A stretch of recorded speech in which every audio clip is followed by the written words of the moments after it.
والإسلام ديني ومحمدا رسول الله ويقيني أدنو إليه ساجدا بجبيني اقبل صلاتي وللصواب اهديني يا ربي يا من هو مرشدي أيقنت أن إليك مرادي وموعدي. Salut à tous et bienvenue sur ma chaîne. Moi c'est Saïda et aujourd'hui je reviens envers vous pour préparer ensemble la fameuse shorba tunisienne, mieux connue comme shorbat frik ou bien shorbat sha'ir. Comme vous savez, c'est un plat qu'on le prépare spécialement à l'occasion du mois de Ramadan, mais qu'on peut bien évidemment le préparer aussi à chaque moment de l'année, vu que c'est vraiment très facile à réaliser et surtout vu qu'il est super bon. Comme d'habitude, avant de procéder avec les étapes de la recette, si vous passez par là et que vous n'êtes pas encore abonné à ma chaîne, il vous suffira de cliquer sur le bouton s'abonner et d'activer aussi la petite cloche pour ne pas perdre aucune de mes prochaines vidéos. Et si vous voulez, bien sûr, vous pouvez également me suivre sur les réseaux sociaux comme mon profil Instagram et mon groupe de cuisine Facebook. Et maintenant, prenons nos tabliers et mettons-nous au travail. Ciao a tutti carissimi amici e ben ritrovati sul mio canale. Io sono Saïda e oggi prepareremo insieme un altro piatto facilissimo ma soprattutto buonissimo. È un piatto che lo si prepara generalmente nel mese di Ramadan, che viene preparato in vari paesi arabi come la Tunisia e l'Algeria. Vi sto parlando della famosissima shorbat frik o anche conosciuta come shorbat sha'ir. Come sempre, prima di procedere con la ricetta, se non siete ancora iscritti al mio canale, iscrivetevi attivando la campanellina per non perdervi nessuno dei miei prossimi video e se vi va seguitemi anche sul mio profilo Instagram e sul mio gruppo di cucina Facebook. Ed ora non ci resta che allacciare i nostri grembiuli e di metterci subito al lavoro. Et là c'est parti, donc on va commencer comme d'habitude par dire Bismillah et on va verser un peu d'huile d'olive dans notre pot avec un oignon coupé finement avec 2 branches de céleri. L'une que j'ai laissée intacte pour donner à notre shorba un meilleur goût et l'autre quand vous voyez que j'ai déjà coupé en petits morceaux. Et là si vous avez les feuilles de céleri tant mieux, donc vous pouvez aussi les ajouter au reste des ingrédients. Par la suite je vais ajouter quelques petits morceaux de viande de veau, mais vous pouvez aussi opter pour la viande de mouton si vous le souhaitez ou bien du poulet. Ensuite je vais également mettre quelques pois chiches que j'avais déjà trempés au préalable et que j'avais mis au congélateur. Je vais mélanger le tout pour quelques secondes, puis je vais ajouter ma shorba que j'ai déjà rincée plusieurs fois sous l'eau courante pour éviter qu'il y ait quelques traces de saleté ou autre. Ici j'en ai mis environ une tasse à café pas pleine, donc pour ceux qui ne connaissent pas la shorbat frik ou shorbat sha'ir, ce ne sont que de graines d'orge concassées.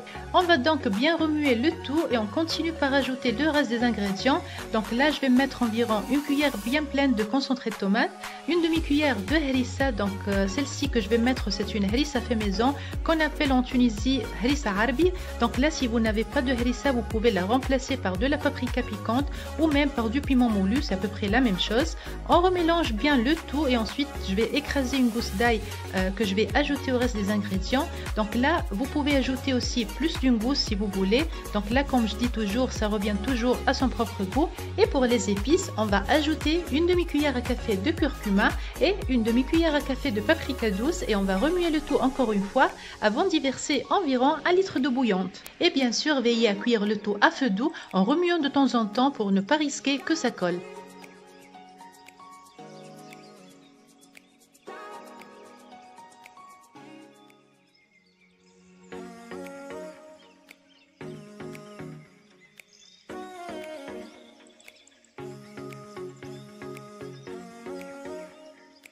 Une fois ajouté l'eau bouillante, on ajoute aussi du poivre et on couvre pour quelques minutes, toujours en laissant le tout à feu doux. Après environ 20 minutes et que mes pois chiches commencent à devenir tendres, je reviens vers ma shorba, je la remue pour la énième fois et je vais lui ajouter le sel que j'ai pas mis au début. Et on couvre le tout encore une fois en laissant cuire toujours à feu doux pour d'autres 20-25 minutes.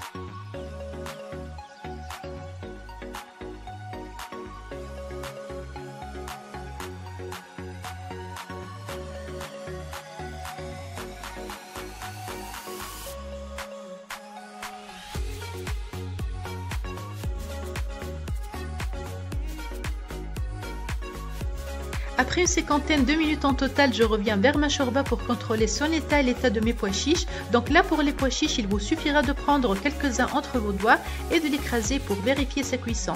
Faites bien attention, bien sûr, à ne pas vous brûler. Donc une fois que nos pois chiches sont bien tendres et surtout qu'ils sont bien cuits, c'est un indice qui nous montre que notre shorba, elle aussi, elle est bien cuite et donc on peut bien éteindre le feu et qu'on est prêt pour servir. Bien sûr, avant de servir, on va lui ajouter la touche finale qui va rendre le tout encore plus agréable à nos palais. Et donc, on va lui ajouter une bonne poignée de persil frais.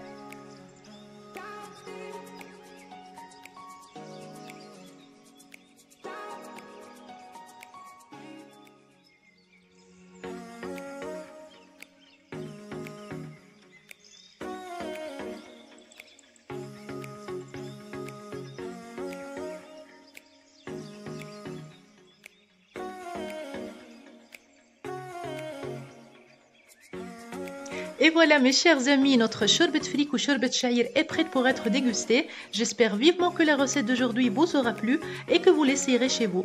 N'oubliez pas de me laisser vos commentaires et vos likes au-dessous de la vidéo. Et si vous n'êtes toujours pas abonné à ma chaîne, c'est le moment de le faire en cliquant sur le bouton s'abonner et en activant la petite cloche pour ne pas perdre aucune de mes prochaines vidéos. Si vous voulez bien sûr, n'hésitez pas à me suivre sur les réseaux sociaux comme mon profil Instagram et mon groupe de cuisine Facebook. Je vous remercie infiniment, je vous souhaite un très bon appétit en vous donnant rendez-vous alla prochaine ricetta inshallah. E voilà carissimi amici, anche per oggi la nostra ricetta è giunta al termine e la nostra shorbat frik oppure shorbat sha'ir è pronta per essere gustata. Fatemi sapere sotto il video se la ricetta di oggi vi sia piaciuta lasciandomi un commento con un like e se non siete ancora iscritti al mio canale iscrivetevi attivando la campanellina per non perdervi nessuno dei miei prossimi video. Se volete ovviamente potete anche seguirmi sui social network come il mio profilo Instagram ed il mio gruppo di cucina Facebook. Io vi ringrazio di cuore, vi auguro buon appetito e vi do appuntamento alla prossima video ricetta, inshallah.